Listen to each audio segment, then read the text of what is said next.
নেতৃত্ব লাভের পর তৎপর হয়েছেন বরাকের দুই মন্ত্রী। সরকারি সকল বিভাগকে একই ছাতার নিচে এসে নিয়ে তারপর বরাকের উন্নয়নের রোডম্যাপ তৈরি করা হবে। কৃষ্ণেন্দু পাল বরাক উপত্যকা উন্নয়ন বিভাগের মন্ত্রিত্ব লাভের পর এবার তৎপর হয়ে পড়েছেন। বরাক উপত্যকার উন্নয়নে এবার জনমতকে সর্বোচ্চ গুরুত্ব দেওয়ার বার্তা। শিলচরের বরাক উপত্যকা উন্নয়ন বিভাগের প্রথম নাগরিক মত বিনিময় সভায় উন্নয়নের নতুন রোডম্যাপ তৈরির কথা জানালেন দুই মন্ত্রী।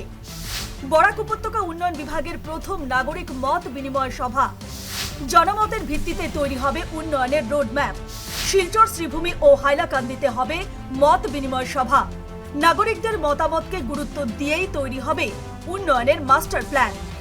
প্রবুদ্ধ নাগরিকদেরকে নিয়ে একটা সভা করব, ওনাদের মার্গদর্শন, ওনাদের চিন্তাধারা, এই কথাগুলোকে লিপিবদ্ধ করে একটা রুটম্যাপ তৈরি করে আমরা কাজ করব। শিলচরে আয়োজিত মত বিনিময় সভায় এমনটাই জানালেন বরাক উপত্যকা উন্নয়ন বিভাগের মন্ত্রী কৃষ্ণেন্দু পাল। তার অভিযোগ, কংগ্রেস আমলে বরাকের উন্নয়ন উপেক্ষিত ছিল। এবার সেই অবস্থার পরিবর্তনে দীর্ঘমেয়াদী পরিকল্পনা নিয়ে এগোতে চায় হিমন্ত বিশ্ব শর্মার সরকার।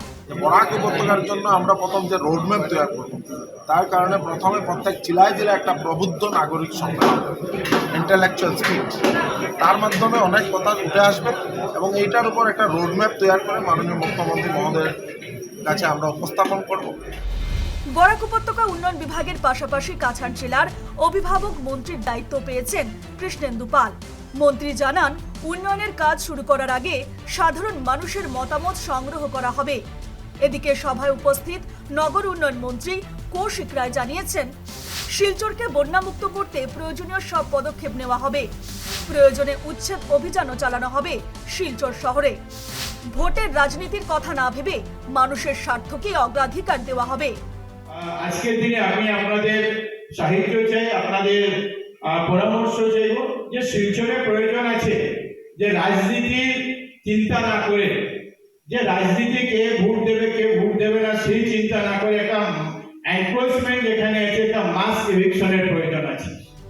জনমতের ভিত্তিতে উন্নয়নের এই নতুন উদ্যোগ কতটা বাস্তবায়িত হয় এখন সেদিকেই নজর বরাকবাসীর।